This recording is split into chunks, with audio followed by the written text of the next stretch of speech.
महिला आरक्षण बिल 2023 में ही पास हो गया, लेकिन उसके बावजूद महिलाओं को इसका फायदा मिलते हुए नजर नहीं आ रहा है। लेकिन संविधान में दूर दूर तक कहीं भी नहीं लिखा हुआ है कि नेता मंत्री के बेटे को कोटा दिया जाएगा और कोटे से वो मिनिस्टर बन के आएंगे। लेकिन फिर भी उसका फायदा लगातार देश में नेता मंत्री के बेटा को मिल रहा है।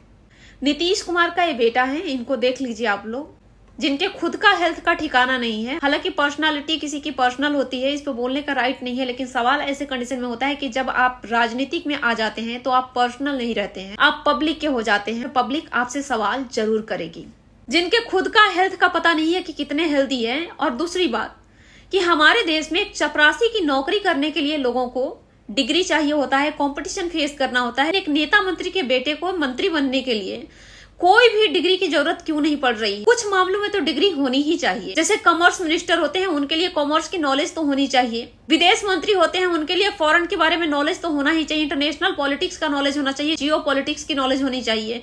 हेल्थ मिनिस्टर सबसे इंपॉर्टेंट चीज है, चाहे स्टेट लेवल का हो चाहे सेंट्रल लेवल का हो। हेल्थ मिनिस्टर, उनके पास कम से कम मेडिकल की डिग्री तो होनी चाहिए। लेकिन अफसोस की बात है कि हमारे देश में बिल्कुल अपोजिट हो रहा है। एजुकेशन मिनिस्टर के पास में एजुकेशन नहीं होता है, हेल्थ मिनिस्टर के पास में मेडिकल की कोई नॉलेज नहीं होती है, कॉमर्स मिनिस्टर को कॉमर्स का कोई नॉलेज नहीं होता है, विदेश मंत्री को विदेश के बारे में जानकारी नहीं होता है, रेलवे मिनिस्टर को रेल में कौन सी घटना हो रही है उसकी जानकारी नहीं मिल रही है।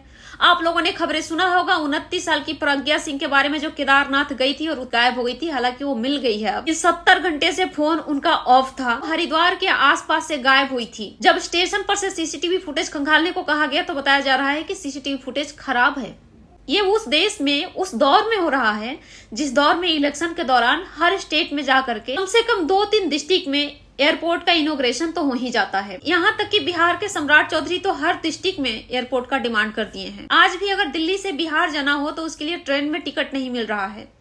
अश्विनी वैष्णव ने कहा था कि 12,000 स्पेशल ट्रेन चलाई जाएगी छठ पूजा के टाइम में।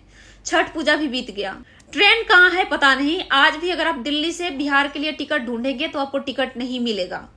हमेशा टिकट वेटिंग में ही रहता है, बिजी ही रहता है। टिकट बेचने में खुलेआम गुंडागर्दी हो रहा है। अरे मैंने अपने वीडियो में उसका पूरा प्रूफ भी एक बार मेंशन की थी, जिसमें टिकट का प्राइस 1200 रुपए दिखाता है और कह रहा है कि अगर आप 1800 रुपए दे रहे हो तो आपका टिकट कंफर्म हो जाएगा।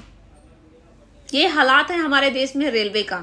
जिस देश में रेलवे सही से नहीं चल पा रहा है, उस देश के स्टेट में हर एक डिस्ट्रिक्ट में एयरपोर्ट की मांग हो रही है। क्या हमारे देश में इतने अमीर लोग बैठे हुए हैं, खासतौर से यूपी बिहार जैसे स्टेट में लोग इतने सक्षम हैं कि प्लेन का टिकट करा के जा सके? आज भी जब सोशल मीडिया पर एक्टिव रहती हूँ तो मैं कुछ लोगों को देखती हूँ कि एसी का टिकट कटवाते हैं तो वो लोग स्टेटस लगाते हैं।